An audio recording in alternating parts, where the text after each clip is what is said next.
வணக்கம். இதுதான் திருவடி சூலமில் இருக்கிற தேவி கருமாரியம்மன் கோவில். கோவில் எங்கே இருக்குன்னா செங்கல்பட்டுலேருந்து ஒரு 8 கிலோமீட்டர் உள்ளே வரணும். இந்த கோவிலில் தேவி கருமாரியம்மனோட சிலை 51 அடி உயரமாக இருக்குது. அதாவது தேவி விஸ்வரூப வடிவில் காட்சி தரா நமக்கு.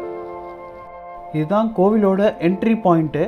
நம்ம உள்ளே வந்தோடனே ஒரு அம்மா, அப்பா, ஒரு குழந்தை 3மே நமஸ்காரம் பண்ணுற மாதிரி கீழே ஒரு இதுவே சிற்பமே பதிய வச்சுருக்கா. நல்லா இருக்குது பார்க்குறதுக்கு. முதல்ல முழுமுதற் கடவுளான பிள்ளையார் தரிசனம் பண்ணிட்டு அதுக்கப்புறமா நம்ம தாண்டி அங்கே இருக்கிற சூலத்தை பார்க்குறதுக்கு போகிறோம். இதோ இங்கே பார்க்குறது தான் 32 அடி உயர கல் சூலம்.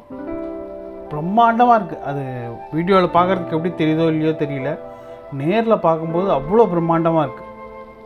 இந்த கோயிலோட வரலாறு பற்றி கொஞ்சம் பார்க்கலாம். இந்த கோயிலை யார் கட்டினதுன்னா மதுரையில் இருக்கிற ஸ்ரீ முத்துசுவாமிகள் அப்படிங்கிறவர் தான் கட்டினார்.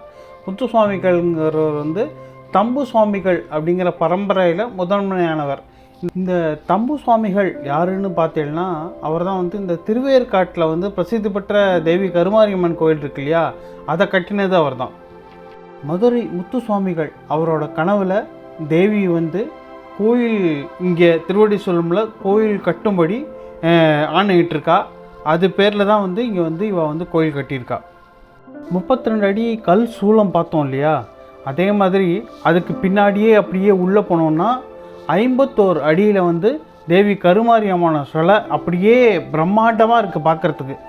அன்ஃபார்ச்சுனேட்லி அது என்னால் வீடியோலாம் எடுக்க முடியல, எடுக்கவும் விட மாட்டேங்கிறா. அதனால் நான் ஃபோட்டோ எதாவது இருந்ததுன்னா எடுத்து போடுறேன், பாருங்களேன். ஃபோட்டோலேயே சூப்பராக இருக்கும். சுவாமியை ஒரே ஒரு கல், அதாவது 800 டன் எடையும் அந்த கல் ஒற்றை கல்லில் கட்டியிருக்கா. இந்த கல் சிறுதாமூர் அப்படின்ற ஒரு கிராமத்துலேருந்து எடுத்துன்னு வரப்பட்டிருக்கு.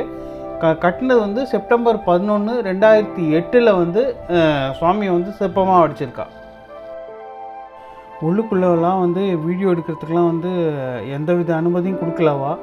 அதனால் நம்ம சுவாமியை பார்த்துட்டு அதுக்கப்புறமா நேராக நம்ம உள்ளே போனோம்னா பின்னாடியே வெங்கடாஜலபதிக்கு ரொம்ப பெரிய, அப்படியே திருப்பதியில் இருக்க மாதிரியே இருக்கார் வெங்கடாஜலபதி.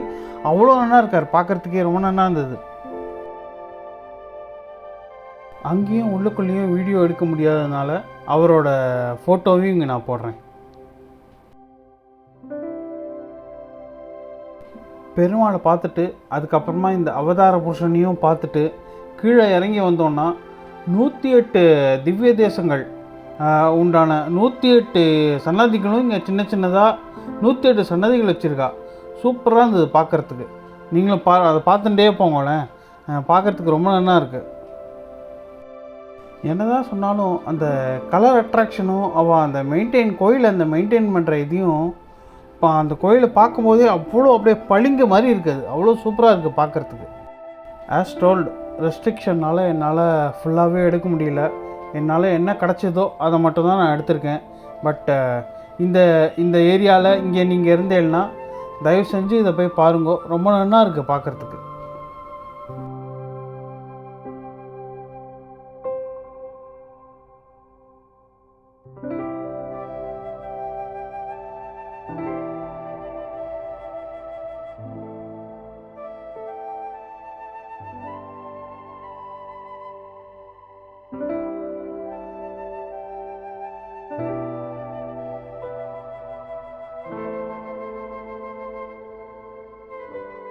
இங்கேயே உள்ளுக்குள்ளேயே கோடிலிங்கம் கட்டுமான பணியும் போயின்ட்டுருக்கு.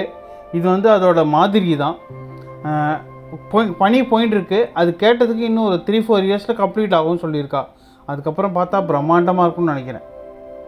வெளியில் வந்தோன்னா இந்த ஆஜானு பாகுவான மத்ஸ்ய அவதாரத்தை பார்க்கலாம். ரொம்ப ரொம்ப நல்லா இருந்தது. வெளியிலேருந்து பார்க்கும்போதும் பிரம்மாண்டமாக தெரியுது, பக்கத்தில் போய் எவ்வளோ கிட்ட எடுத்தாலும் நல்லாயிருக்கு. இந்த அருமையான கோயிலை நானும் பார்த்துட்டு முடிஞ்ச அளவுக்கு உங்களுக்கும் ஷேர் பண்ணியிருக்கேன். பிடிச்சிருந்ததுன்னா என் சேனல் சப்ஸ்கிரைப் பண்ணுங்க. தேங்க்யூ.